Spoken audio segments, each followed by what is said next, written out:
नहीं मिल रहा, जिनको पानी नहीं पहुंचता आज, उनके लिए ज़्यादा मसाइल पैदा होंगे। तो थोड़ा सा इस पर यह गौर कर लें कि क्या होता है।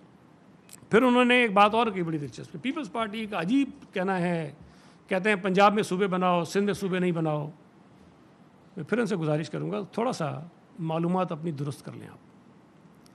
सूबे बनाने का इख्तियार ना पीपल्स पार्टी का है, ना मेरा है, ना आज़मा बुखारी का है, ना किसी और का है। किसी भी नए सूबे को बनाने के लिए जो तरीक़ेकार आइन में दर्ज है वो ये है कि जिस सूबे में नया सूबा बनना है उस सूबे की जो सूबाई असम्बली है, जो अवाम के मुंतखब नुमाइंदे हैं, वो 2/3 अक्सरियत से एक करारदाद पास करेंगे पहले कि जी हमारे सूबे में नया सूबा बनना चाहिए, और उसके बाद वो करारदाद जो है चली जाएगी पार्लियामेंट के पास। तो कौमी असम्बली और सेनेट भी उसको 2/3 अक्सरियत से मंजूर करेगी और उसके बाद आइन में तरमीम हो जाएगी और जो सूबों की तादाद है वो ऊपर नीचे हो जाएगी। ये एक बड़ा सीधा सा तरीक़ेकार आइन में मौजूद है। पीपल्स पार्टी सिंध में इसलिए कहती है कि नहीं बनने चाहिए कि सिंध की आवाम, सिंध के मुंतखब नुमाइंदे, सिंध की असम्बली ये कहती है कि सिंध में किसी नए सूबे की ज़रूरत नहीं। और पीपल्स पार्टी नहीं कहती, सूबाई असम्बली में मुख्तलिफ़ औकात में जितनी जमातें आई हैं सब ये कहती हैं कि सिंध में किसी नए सूबे की ज़रूरत नहीं है। अगर सिंध के लोग ये कहते हैं कि हमें नए सूबे की ज़रूरत नहीं है, सिंध के लोगों के मुंतखब नुमाइंदे ये कहते हैं कि हमें नए सूबे की ज़रूरत नहीं है, तो पंजाब में बैठे हुए किसी शख्स को हक़ नहीं पहुँचता कि वो ये कहे कि सिंध के अंदर नया सूबा बनना चाहिए कि नहीं बनना चाहिए। अब आ जाइए पंजाब पे। पंजाब की असम्बली इस मुल्क की वाहिद असम्बली है जिसने गालिबन 2013 या 12 में एक करारदाद मंजूर की जिसमें यह कहा कि पंजाब में एक नहीं 2 नए सूबे बनाने के लिए इस पे काम शुरू किया जाए। और उसका बैकग्राउंड क्या था, उससे पहले सेनेट ने 2/3 अक्सरियत से करारदाद मंजूर की थी जिसमें यह कहा था कि पंजाब में एक साउथ पंजाब जो है सूबा उसको बनना चाहिए। तो पंजाब के हवाले से सेनेट ने 2/3 अक्सरियत से, जिसमें यकीनन पंजाब के नुमाइंदे भी होंगे, उन्होंने वोट किया, वो करारदाद मंजूर हुई। उसके बाद पंजाब असम्बली ने, जिसके अंदर पंजाब के लोगों के मुंतखब नुमाइंदे बैठे थे, उन्होंने करारदाद मंजूर कर ली कि जी पंजाब के अंदर एक नहीं 2 नए सूबे बनाने के लिए उन्होंने कहा कि जी इसके ऊपर कार्रवाई शुरू करें, कोई कमीशन बनाएं, कोई इस पर काम शुरू करें। तो इसका मतलब ये है कि पंजाब के लोगों के मुंतखब नुमाइंदे ये चाहते हैं कि पंजाब में सूबे बने। तो इसलिए ज़ाहिर है कि पीपल्स पार्टी भी कहती है कि जी वहाँ बनना चाहिए सूबा, इसलिए कि लोगों की डिमांड है, मुंतखब नुमाइंदों की डिमांड है। तो ये ज़मीन और आसमान का फ़र्क है। तो पीपल्स पार्टी अपनी ख्वाहिश पे ये बात नहीं करती। पीपल्स पार्टी सिंध के लोगों की नुमाइंदगी करते हुए कहती है कि नहीं बनना चाहिए, और पंजाब में पीपल्स पार्टी पंजाब के लोगों की नुमाइंदगी करते हुए कहती है कि हाँ यहाँ पे सूबे की ज़रूरत है, सूबे बनने चाहिए, इसलिए कि पंजाब के लोग चाहते हैं, पंजाब की असम्बली चाहती है।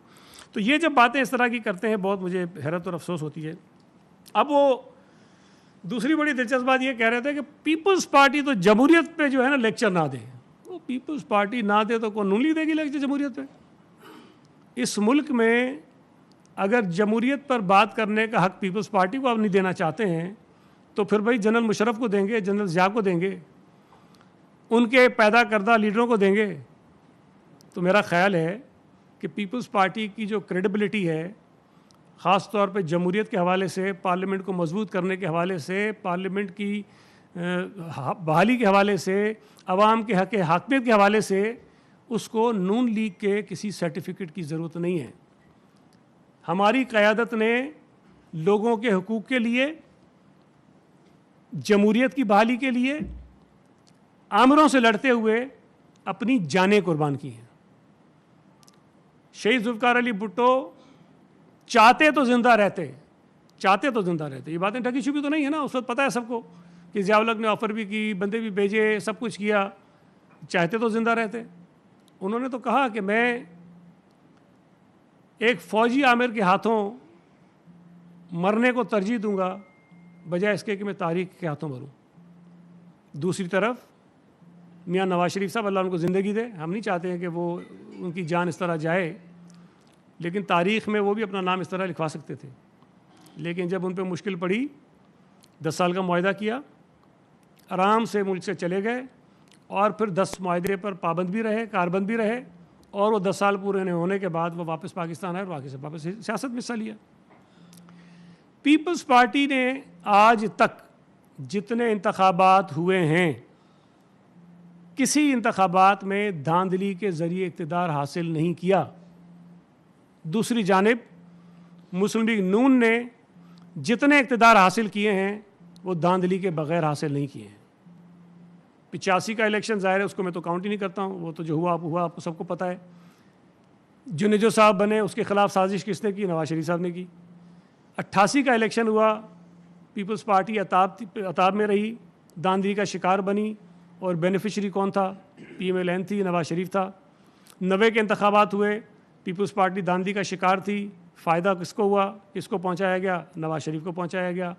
उसके बाद 93 का इलेक्शन होता है, पीपल्स पार्टी को फिर रोका जाता है, काबू किया जाता था कि पंजाब में हमारी हुकूमत ना बने, और वहाँ भी हमारी सीटें हमें हरवाई गई और हमें कंट्रोल होकर हुकूमत हमारी बनी, लेकिन बहरहाल सीटें हमें जितनी मिलनी चाहिए थी हमें नहीं दी गई।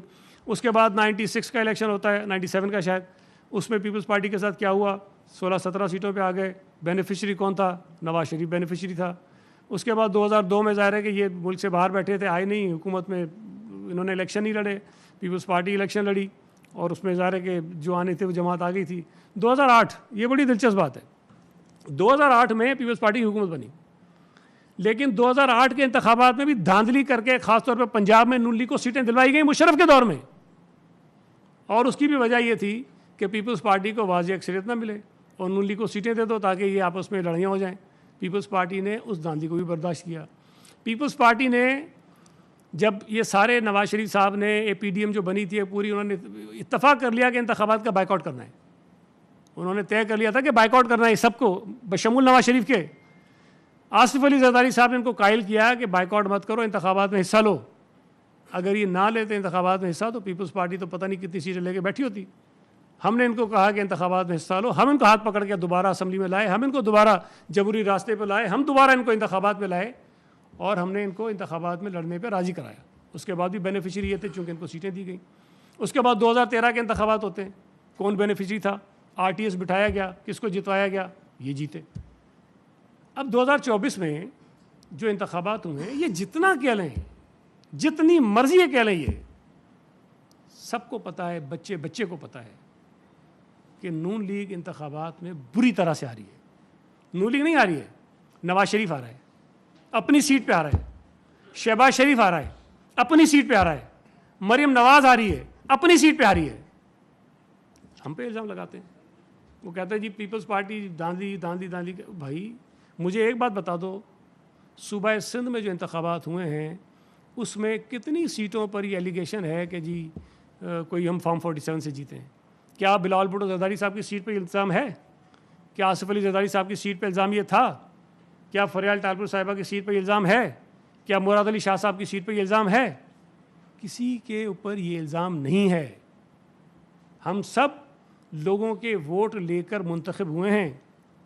हम सूबाई असम्बली में या कौमी असम्बली में खैरात की सीटों पर नहीं बैठे हैं। जो खैरात की सीटों पर बैठे हैं वो हम पे जता रहे हैं, हम पे चढ़ाई कर रहे हैं। जो लोग, अब मैं क्या कहूँ, अल्फाज में इस्तेमाल करूँगा, उनको तकलीफ़ होती है। देखें, तनकीद करें आप, लेकिन तनकीद वो करें जिसमें थोड़ा सा आपके अंदर आपका जो ज़मीर है ना वो आपको इजाज़त देगा, हाँ ये तनकीद बनती है, ये मुझे करनी चाहिए। मैं खुद चोरी के रास्ते से आके एक सीट पे बैठा हूँ, मैं चोरी के रास्ते से चीफ मिनिस्टर बना हूँ, मैं चोरी के रास्ते से प्राइम मिनिस्टर बना हूँ, मैं चोरी के रास्ते से असम्बली की सीटों पे बैठा हूँ, वजारतों पे बैठा हूँ। फिर मैं बड़ा करके नहीं मैं तो, मेरे से बड़ा मोतबर तो कोई है नहीं। ये बात मुनासिब नहीं है। आपने धांधली के ज़रिए हमेशा हुकूमतें बनाई हैं। ये कहते हैं हम GB में हम जीत गए, तो हम कह रहे हैं GB में धांधली हुई हमारे साथ। किसने कहा कि नहीं हुई है? हम कह रहे हैं कि हुई है। हमारी 3-4 सीटें धांधली के जरिए ली गई हैं GB के अंदर, इसलिए ली गई हैं कि पीपल्स पार्टी को वाज़ेह अक्सरियत वहाँ पे ना मिले और हमारी हुकूमत बने तो इत्तेहादी हुकूमत बने। ये कोशिश ही हुई है वहाँ पे। अब कश्मीर में कहते हैं हम शोर क्यों करें, आप मान लें। ओ भाई, रिजल्ट हम मानने को तैयार हैं, मानेंगे, लेकिन अगर कोई चोरी करेगा, कोई डाका डालेगा, कोई मैंडेट छीनेगा, कोई वोट हमारे छीनेगा, तो हम बात तो करें। ये सबूत के साथ बात कर रहे हैं। आपको इस्लामाबाद में जो प्रेस कॉन्फ्रेंस हम लोग कर रहे हैं, सबूत दे रहे हैं। हम क्या कह रहे हैं? हम ये थोड़ी कह रहे हैं कि हमारे बंदों को जिता दो, उसका रहा। तो हम कह रहे हैं कि भाई जो हमारे इल्ज़ाम है उसकी तहकीकात करो, उस इलेक्शन के रिजल्ट को रोको जहाँ पे धांधली के हम आपके ऊपर इल्ज़ाम लगा रहे हैं। ये हमारा हक है। ये कोई बात नहीं है कि तुमने मैनेज कर लिया, मनूवरिंग कर ली, हमारे बंदे को हरा दिया, आपने को जिता दिया और फिर कहते हो कि मान लो। ऐसे कैसे मानेंगे? हम इनके चेहरे पर जो ये पर्दा डाल के चलते हैं पारसाई का, हम उतारते रहेंगे। अगर ये चोरी करेंगे, डाके मारेंगे, इलेक्शन छीनेंगे, हम इनके चेहरे से पर्दे उतारते रहेंगे। और ये बात मैं नहीं कहता, सारी दुनिया कह रही है कि इन्होंने किस तरह से किया है। ये मांगे तांगे की हुकूमतों में ये बैठे हैं, हम नहीं बैठे हैं। और इल्ज़ाम लगाने से पहले इनको 10 मरतबा चीज़ों को सोच लेना चाहिए। फिर मैं कह रहा हूँ, इनको बेचारों को पता नहीं, वो आज बैठ के कह रहे थे इनकी हुकूमत में मुल्क टूटा। भाई जब बांग्लादेश बना, पीपल्स पार्टी की हुकूमत नहीं थी। इन अकल के अंदर को कोई बताए कि जुल्फ़िकार अली भुट्टो वज़ीर आज़म मुल्क टूटने के बाद बनाए, उससे पहले नहीं बना था। और ये भी इनको समझ में आनी चाहिए कि जुल्फ़िकार अली भुट्टो के ऊपर अगर खुदा न खास्ता मुल्क तोड़ने का इल्ज़ाम होता तो जनरल ज़िया-उल-हक एक कत्ल के झूठे मुकदमे में उसको फांसी नहीं देता, उसको मुल्क तोड़ने के इल्ज़ाम में फांसी देता। वो एक बड़ा वजनदार केस बनता ना। वो एक झूठे कत्ल के मुकदमे में उसने सज़ा दे दी उसको कत्ल की। अगर उसके ऊपर भुट्टो शहीद के ऊपर थोड़ा सा भी बात होती कि मुल्क तोड़ने में उसका कोई किरदार है, तो ज़िया-उल-हक उसी केस में उसका ट्रायल करता, उसी केस में उसको सज़ा दिलाता। तो थोड़ा सा तारीख को पढ़ें, तारीख को समझें। इस तरह सिर्फ ये आके जो आपको पीछे से फीड किया जाता है ना, जाके उसमें कर लें, तो वो मुनासिब बात नहीं है। चेयरमैन बिलावल भुट्टो ज़रदारी साहब ने जिस अंदाज में कंपेन चलाई गिलगित बल्तिस्तान में और जिस अंदाज में कंपेन चलाई है कश्मीर के अंदर, मैं समझता हूँ एक मिसाली है। और वो अपनी कंपेन में कश्मीरियों के लिए जो उनकी डिमांड्स हैं, जो उनके बुनियादी मसाइल हैं, उसकी बात करता है। बिलावल भुट्टो ज़रदारी ये कहता है कि हम कश्मीर के लिए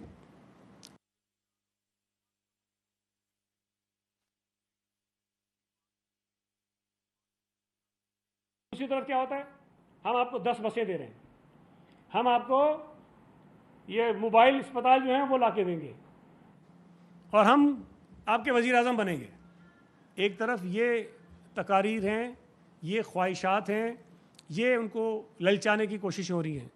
दूसरी तरफ जो कश्मीर का बुनियादी मसला है, लोगों के अंदर जो फीलिंग्स हैं, जो समझते हैं कि उनके साथ ज़्यादती हो रही है, वो ये है, वो समझते हैं कि हमारे पास हक़ हाकिमियत नहीं है, हमारे पास हक़ मिल्कियत नहीं है, हमें हक़ रोज़गार हासिल नहीं है, हमारे इलेक्शंस जो हैं वो चोरी किए जाते हैं, हमें दूसरे दर्जे का शहरी बनाया जाता है। बिलावल भुट्टो ज़रदारी साहब अभी से नहीं, असेंबली में खड़े हो गए। सब्सक्राइब करें और बेल दबाएं ताकि कोई खबर रह न जाए।